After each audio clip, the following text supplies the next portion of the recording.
Off the Top Rope Saturday night, presented by SixPackCoverage.com. It is going to be super slamming, which means it is a super slamming Saturday night with your boy Ty Asbury live at 9 p.m. Eastern Standard Time. But guess who's joining me? And I gotta say, my prediction, she's the only rebel in pro wrestling. She is Sarah the Rebel. She joins Off the Top Rope tomorrow night to talk about what she's doing in wrestling, what she plans to do moving forward in wrestling. Hey, there's only one rebel. It's Sarah the Rebel. Off the Top Rope, super slamming Saturday night. Sizzle, baby.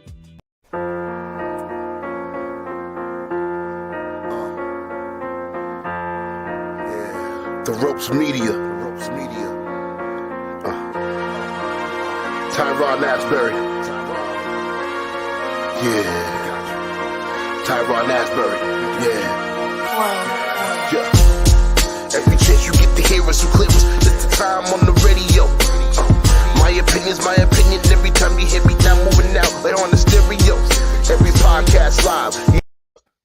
What is up, everybody? This is your boy Ty Asbury. Like I always say, of course, it's Saturday night prime time, so you know what's going down. Off the Top Rope, super slamming Saturday night. And my live guest, she, like I said, she just told me we're going to air that she's retired, but I'm going to say this.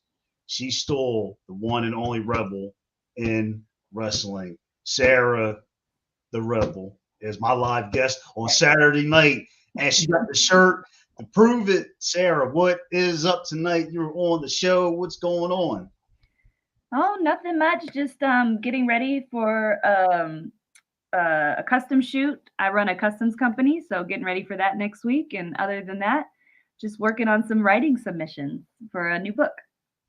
Now, one thing I was just blown away, and I was trying to get all my information together. I was like, man, she's the author and was beating people up in wrestling. And the first question I want to ask you, because it takes creativity and hardness to do this, how did it come about for you to get into writing books? Because I think it's a really cool passion to have. So I've always liked to write. I've always been a writer. And so I had a website about video games called Nerdy But Flirty. It's actually still up, even though I don't run it anymore. One of my old editors still runs it.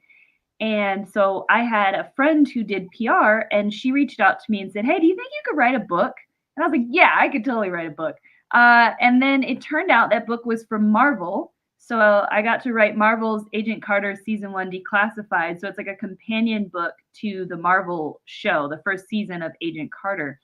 And then from there, that's when they started reaching out to me whenever they had a book that they felt I was a good fit for. The most recent one that just came out is the Goosebumps book, which is about all of the cover art for the original run of the Goosebumps series from when we were kids.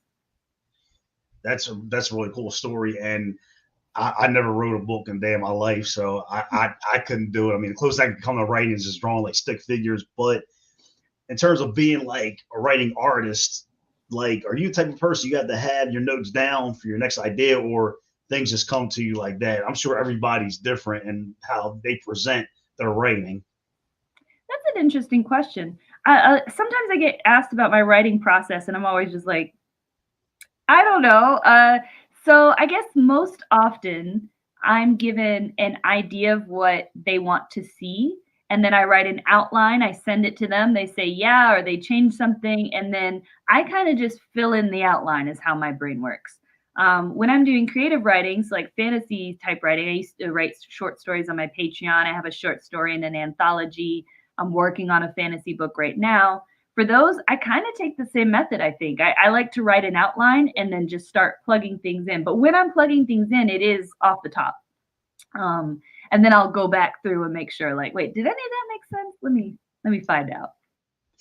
Now, what will be harder, like, in terms of, like, when you're writing, like, a book could be about anything, when you're taking notes down for a book, in terms of when you're wrestling, writing notes down for, like, a promo, or, like, what will be harder between the two? Because I'm sure in wrestling, you're doing your thing, you were taking notes about maybe an interview or a show.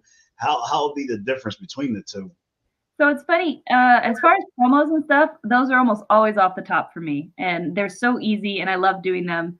Actually, I just had a call with a company that I worked with before, and the lady I was talking to, she's asking me a question that was unrelated, but she was like, you know, I I don't know if you remember, but you just took a mic. Nobody told you to do it, and you just cut a promo, and the whole crowd was like on your side, screaming an answer back at you. Like, you know what you're doing when you're on the mic. I was like, that's so funny because I did forget that was like all my idea. I was just like, listen, they'll cut it out if they don't like it.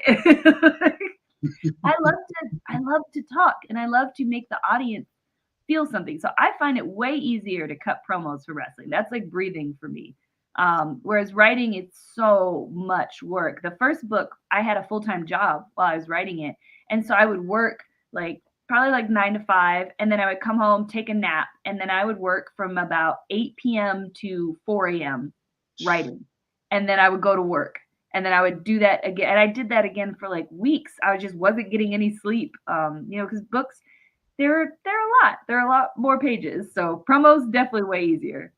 That's crazy because like you just I would think you being a writer, your mind's probably like 24/7, always in that groove. Like if an idea comes out, you got to write it down. Like it's when you're a writer, does the brain turn into like that like writer's mentality that's always like hooked on to your next project? I wish it did. But my brain does not. No, I especially during the pandemic, I have like a really hard time thinking of words anymore. Just words, like the word ice cube. I'll forget the word ice cube for a whole day. I don't know why. So I don't know. Something about this environment lately has made it really hard for me to be creative and to want to enjoy creative activities. And it wasn't just the pandemic. Right around the start of or maybe like towards the beginning of the pandemic, there were these huge riots, and the nation's reaction to those really cut me to the core and fucked me up in the brain, honestly. And like, I couldn't even play my video games anymore. I couldn't get myself to read books. Like, I really shut off creatively because I was kind of dealing with PTSD. I didn't know this at the time, but I kind of got PTSD from seeing how uncaring and unloving so many people were in the world. I mean, it's such a simple phrase to say, Black Lives Matter. Like, why is that a fight? Like it really fucked me up in the head. And so it took a long time. I could have been using this time to write. 2 years where you're just in the house. What a great time for a writer, but I couldn't. And it wasn't until finally I started going to therapy. And then I was able to relax enough to read books again. And then once I started reading books, that's when everything started turning for me again. Because when I read books, that's when I get inspired creatively. I'm like, ooh, I have an even better idea than this. And then I go and I write. Like that's a really interesting thing. 'Cause I was really going to ask you, like being, we all spent like last 2 years this crazy pandemic in the house. So I would think for you being a writer, you would have like time to just come up with something. But you said, I think it's probably for a lot of us, the pandemic, it messed us up in the head. And I think I can see that taking you away from your game and being a writer. And that's a really cool observation that you came up with where all writers could probably relate to you. Like, damn, Sarah, same thing happened to me. Yeah, I hope not too many people. I wouldn't wish it on anybody because it's like, dang. But even, my cousin and I are writing a book together. And I know she didn't really get anything done during the pandemic either. It like during the first probably like year and a half or something. I don't know. And then you feel, what's the word, guilty for not, I have all this free time. Why aren't I using it to write? And it's like, I'm using it to lay here wrapped in blankets and pretending I'm a burrito instead. Well, Sarah, the biggest thing about it is that, I know you still got wrestling fans everywhere. You got fans of your books. So you being on the show tonight, what do you want wrestling fans and fans of your work to get from this episode, you being on the roads tonight? Sure, I would love it if you guys would go check out my Patreon or even my OnlyFans. Over there, we're like a community, and we're creating things where it's a feedback sort of thing. So, like on Patreon, for example, I do match recaps where I give you the behind the scenes information about the matches that I've had, things you wouldn't know just from watching. I also do photo shoots every month. I send signed autograph prints to people. So it's pretty fun time. So if you get a chance, step over to patreon.com/Sarah the Rebel and check out what I'm offering because they like it. Maybe you would like it. Well, I got to ask first and foremost. You said, hooking fans up. They come to your Patreon, to get a signed autograph. You got to hook your boy Ty Asbury up, get an autograph. So I mean, because hey, that's the way to go. So, but the biggest thing is that I didn't know. I mean, you learn things every day that you are actually enjoying life outside of the ring. You moved on from the ring. You're retired. So I want to know, and everybody watching live, they want to know when was that time you knew it was time to step away through the ropes, out of the ring, and move on to different things in your life. It had been building for a little bit. Wrestling has a lot of issues, and I think one of the issues is that there is a lack of professionalism in wrestling that is not found in other similar things. So one summer I got to work in the circus, like a Cirque du Soleil type show. And so I'm surrounded with like acrobats, with performers of all types, hula dancers, everything. And it's very clear if you know your history of wrestling, in that moment, it was very clear that this was a branching path that wrestling took. Wrestling used to be in the same tent as these kinds of performers. And wrestling went one way and these other performers went another way. And these other performers made unions. They stood up for themselves. They get paid properly. They act professionally. They're expected to act professionally. They're expected to be treated a certain way. And coming back out of that into wrestling again, first of all, was just really difficult because, I was struggling with a lot of things. I have a bad back. And I said to myself, okay, you know what? If I could just do tag team wrestling, I would love to keep wrestling. And so I told every promoter, I want to do tag team wrestling. And what did every promoter do? Told me, yep, we'll book you the tag team. And then half of them would change it at the last minute. And I was in a singles match. Or even, okay, well, I just want to do announcing or commentary then. Okay, yes, we'll book you as commentary. And then I get there on a 4-hour drive and it's, oh no, you're wrestling a 15-minute match, singles match instead. So it's thus that even within wrestling, I couldn't do what I wanted to do. I had to be at the whim of unprofessional people who were always changing things up on me. And I just really just got to a point where I was like, it happened like 4 in a row where someone told me one thing, then another thing happened. And I was just like, this doesn't happen in any other industry. Like, this is just not a thing. And I think a lot of people in wrestling deal with it because they got into it much younger than me. I was a late bloomer. I didn't start wrestling training until I was 28. I already had careers. I already know how I should be treated as an employee, as a at-will employee, as a contractor. I know how I should be treated, and I just wasn't being treated that way in wrestling. So I was like, all right, I'm done. Well, do you think, I really, you said like how you go to this promoter and say, hey, I want to work around my limitations and just do a tag match. You said like really hurting yourself with your back, and they say, yeah, Sarah, sure. You come to the building, and they got you booked in a singles match. Do you think? And I know there's a lot been going on in wrestling when it comes to this, like you being a lady, or that doesn't play a role in that, or if it's been a man, they say, yeah, we'll take care of you. Like, how do you think that been maybe part of it, or not really? I think so, but not because of a disrespect thing. I think it's because there are fewer women, right? So if a woman cancels a show out here where I am, it is very difficult to find a woman to replace her because we're on shows. There's so few women that it's very easy for women to get onto shows. So if you have a last minute cancellation as a guy, it's pretty easy. You can pick up Joe off the street and be like, Joe, this is your chance to impress me. But we don't have Jane off the street. She's not there. She's busy trying to impress somebody else. So I think, what happens is something changes and they just decide, she'll be fine with it, and there's no discussion before I get on the road, before I head out there, because they know, oh, she's probably not going to be okay with it. So we're just not going to tell her till she gets here. Now, one thing I'm sure you being away from the ring, I'm sure you're like, not doing the 4-hour traveling, I'm sure your back's healing up. Is there like probably, if you could throw in there a certain like 2 things that you miss about it, or is there 2 things that you miss about it, or you're just going to completely like over it.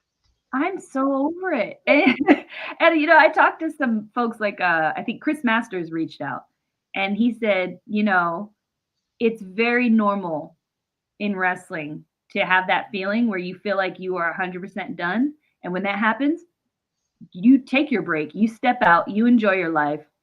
Wrestling's still going to be there. You're probably going to end up coming back. I'm not going to tell you you're coming back, but you probably will. But, like it was just nice to hear that from him because everyone else was like, oh, yeah, see you in a few weeks. Like, I am so happy not being stressed out about drama, not being mad at people for not doing what they're supposed to do, not being upset that people aren't thinking ahead. Nope, I feel nothing. I don't have to deal with any of that. I don't have to listen to the flat earthers and the anti-vaxxers because the majority of wrestlers are.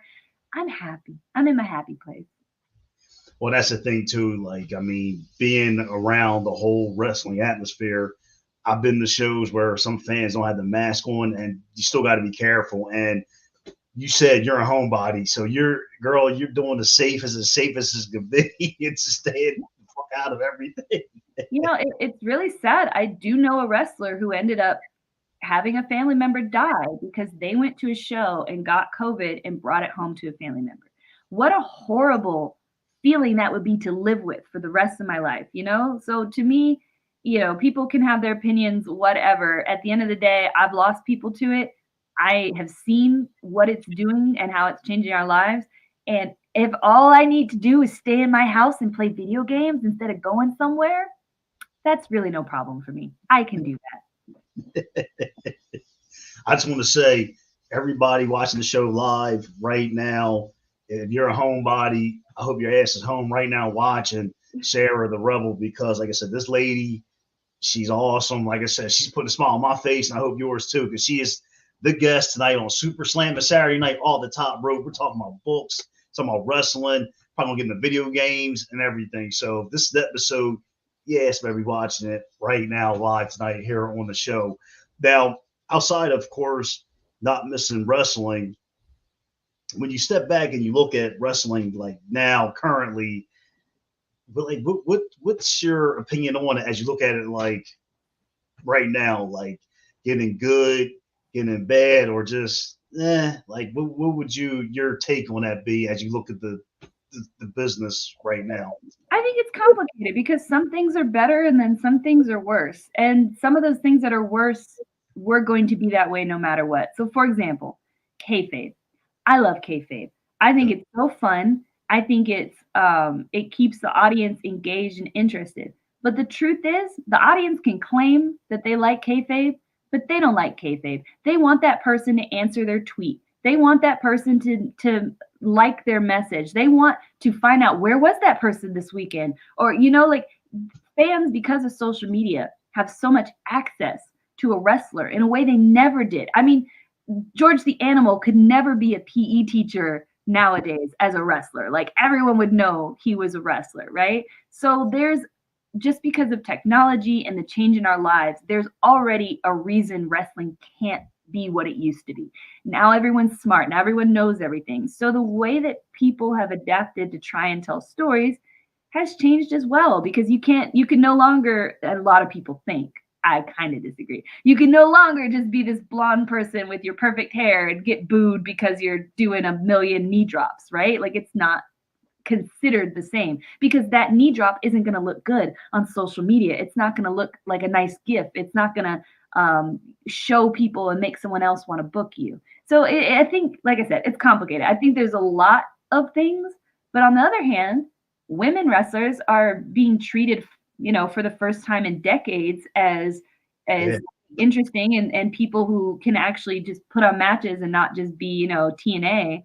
So and it's funny that TNA is one of the Impact now is one of the places really showcasing women's wrestling and telling stories with women's wrestling. And so that for me, as someone who always watched the women's wrestling matches and was always so disappointed when I was a kid, to me, that's so much better now because I can actually watch a match that's not 1 minute long or 2 minutes long.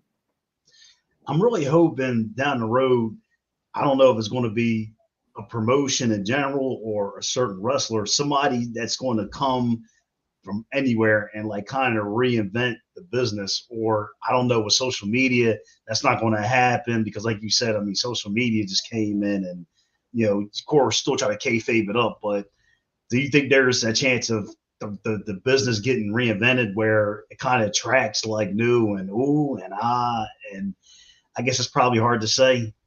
Yeah, I mean, I would love to see it. I never put anything past people, but there's so much drama in wrestling. You got a company like Hood Slam. Their female version Glam was my favorite locker room. One of my favorite places to work. The audience was so fun. I had a magic match. I had a match where me and Katarina Waters cast magic spells at each other for the whole match. Right? Now some people would look at that match and be like, "Oh, you're destroying the business of wrestling." But that audience and that crowd had a goddamn ball, right? So it's like there's different tastes for everyone. Could it be that wrestling could go more into its silliness, its funness, its creativeness? Or are there always going to be those people who want to see strong style, who want to see, very serious matches, who don't want backstage stuff, who want like just everything happens in the ring? There's so many different opinions that I don't think and people's opinions are heard now. Your opinions didn't used to get heard in like the 80s or 90s. You had to write in a letter to the FCC or whatever and complain about the gun scene, right? You couldn't just tell Twitter how you felt about it. So I just like, I can't see it, but I do think something needs to change because right now you've got all the adults who are hating on WWE and things like that, and rightfully so, I believe, because of all this other stuff. But then you have the kids who are growing up with the magic, who are growing up seeing a woman like Naomi or a woman like Bianca Belair get to wrestle, or who are growing up seeing Roman Reigns get to be this cool, super cool guy with these swerves. For kids, and that's what wrestling used to be for. For kids, wrestling is awesome. But for adults, we have all these different opinions. So I don't really know how it can be reconciled. I don't. Yeah, because like now it's just I think for me, I guess you have different flavors you can go to. I mean, WWE is for the kids, where AEW is for the adults. So I think it's kind of fun where you got WWE, AEW, Impact, Ring of Honor. I mean, it's a good thing there's still ways you can watch all different promotions where WWE is not the only game in town. So it's kind of it's getting there, but I think like you said, we still got time to go, and wrestling's not going anywhere. So there's still time to make some changes. Definitely. Now you talked about Glam, and if somebody came up to you and said, Sarah, I want to go to Glam and kick some ass and make a name for myself, what would you tell them? Somebody wanting to make it, in Glam, where you did your thing. What would you tell them that they should know about?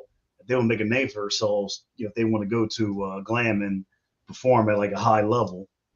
I think a lot of wrestlers coming up right now don't appreciate how much interacting with the crowd makes your character interesting to the crowd.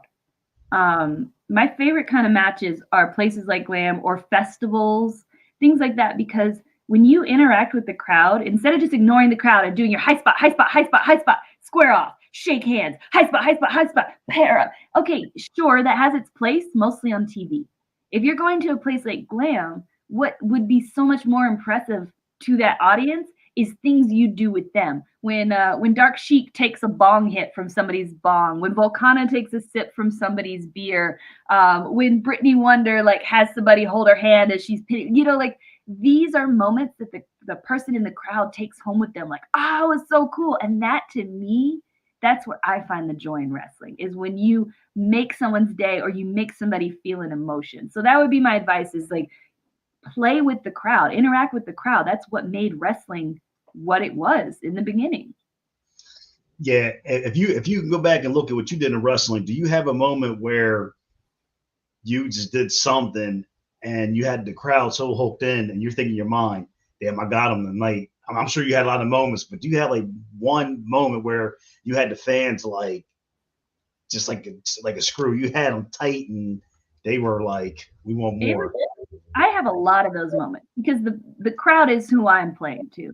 A few of my favorites were when I had the magic match, the crowd started chanting, "This is real." which was a real moment for me. In WoW, when I said who's ready to get psycho, and the crowd just roared back at me.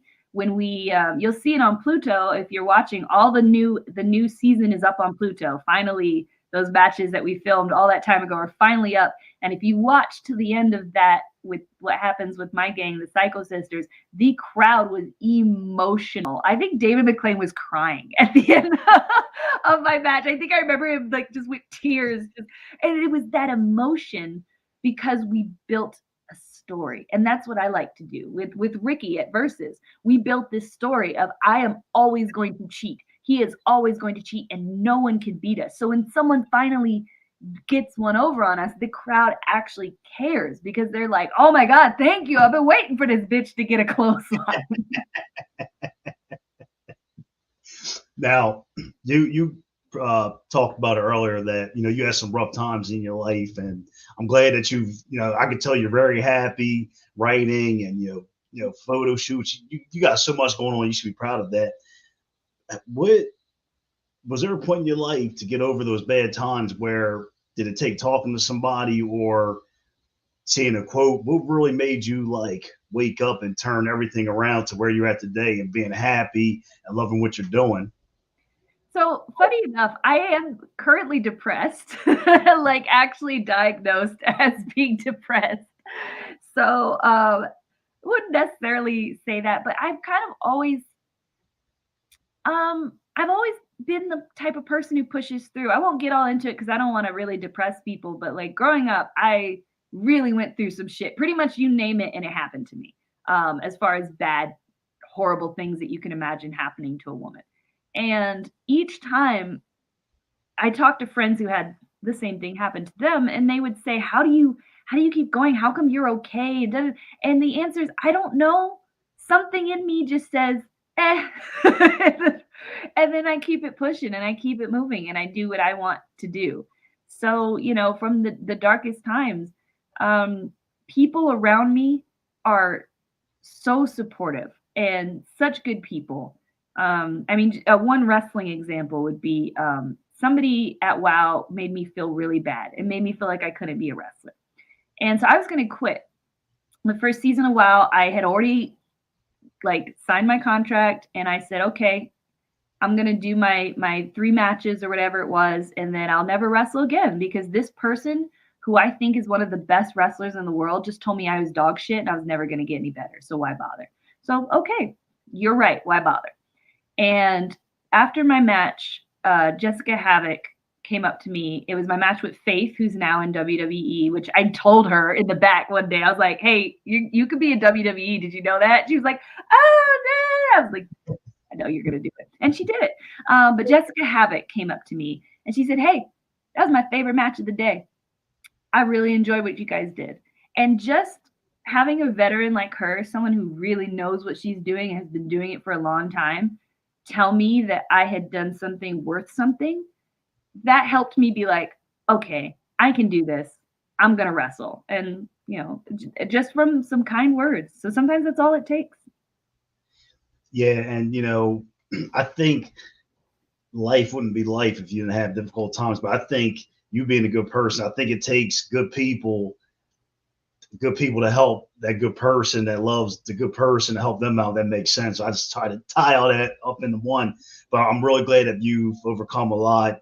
And don't be depressed because I've learned too that we talked about the pandemic and just people losing their lives. I'm like, tomorrow's never guaranteed, and just be positive and be happy and just keep moving. And I can tell that you're definitely happy and you love what you're doing. That's the most important thing. And yeah, enjoying staying in your movies and everything that you got going on over here.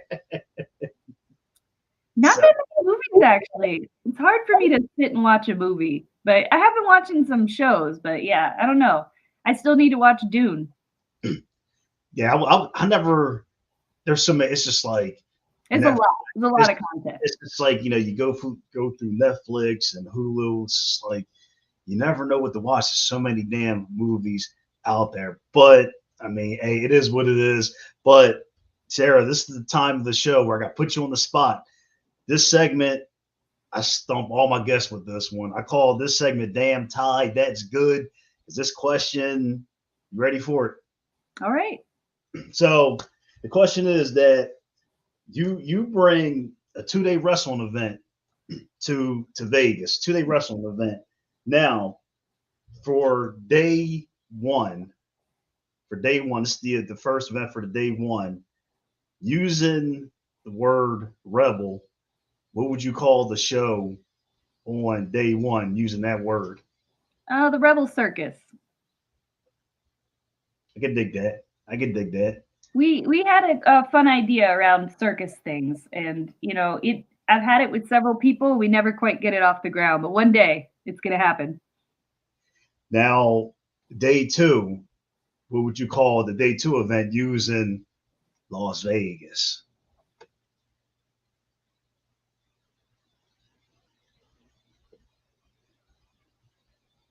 It's such an ugly word. I don't want to use Las Vegas. I mean, you could use Vegas, or I mean, you could shorten it up. So you could trim it down. So I don't know. I don't really like when it's the same event and it has a different name. I never like that. there. I like it to have the same name, day one and day two of this event. Because so I used to do social media and I still do social media. So for me, I want something to have the same name so that it's easier to Google, so it's easier to look up, so that it's got brand recognition. So sorry, I know that's not quite the answer that you wanted, but like for me, I'm like, it's a 2-day event, same name, day one and day two. Day one, day two, I'll take that. And like I said, hey, tonight the theme on the show, Super Slam and Saturday night. Hey, that's a grand slam for me. Now, as we conclude this awesome episode of Off the Top Rope, Sarah, I want to know, your fans want to know what's up next for you. I mean, you got the books. I mean, girl, you're just so busy. So whatever you're busy with, tell us, like, because we want to know what's up next for you. Well, the best way to find out everything going on with me is to join patreon.com/Sarah the Rebel, because my patrons get updates about my life before anybody else hears about them. But currently, I'm working on a book with my cousin. We've been working on for a few years, but we're actually close to the point where we can submit it. So that's really exciting. It's going to be a fantasy book, and that's all I could say about it for now. But yeah, so that's my big project at the moment. Now, of course, actually, I got to ask, because I mean, I know you like video games. What? If there's one video game, I think you said PlayStation, that you would recommend to all the PlayStation fanatics out there, what's one game you would recommend? Oh, that's a tough one because I think I mostly like older games. So I don't know, like people probably played it, but I love Dragon Age. So all of the Dragon Age games to me are something that people should play. But as far as a small game that maybe people haven't heard of, Banner Saga is a really cool game. It's an indie game with really beautiful 2D animations. Hey, she told y'all, check it out. If you want to rock and roll with the video games, hey, Sarah ain't gonna do you wrong. I checked out the game on PlayStation. I think it was just like PlayStation 6. PlayStation got so many of them. I don't know if it's PlayStation 5 or 6. So you're at 5 right now. I still have a 4 because I have been unsuccessful in getting a 5 every time I try, but it's fine. God wants me to save money. I'm fine with that. Now, Sarah, if we're looking at from 1 to 10, would you ever come back on Off the Top Rope again and we can party it up here on the show? Yeah, 10. Is that too old of a record? Well, most importantly, like I said, God bless. I said 1. Wait, I'm curious. Well, I said, well, I'll give him who was a 10. So,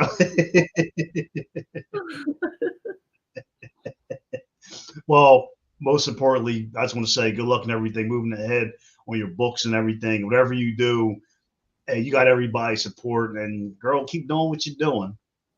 Thank you. Everybody, this is your boy Ty Asbury. Like I said, can we check out, I think your books are Amazon, correct? Yep, you can head to Amazon and find any of my books. I got links. You can go to my Twitter to find links. Everything I do, I have the same /. It's everything /Sarah the Rebel. Instagram.com/Sarah the Rebel. Twitter.com/Sarah the Rebel. Storefrontier.com/Sarah the Rebel. Anything you want, look up Sarah the Rebel. You can find me. Well, like the fact that, like I said, the great Sarah the Rebel gave me a 10 for the show.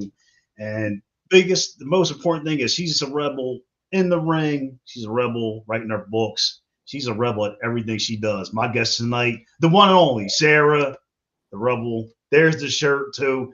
I love it. Thank you, everybody, very much for watching this episode of Off the Top Rope. Have a great night and have a great weekend. Peace out.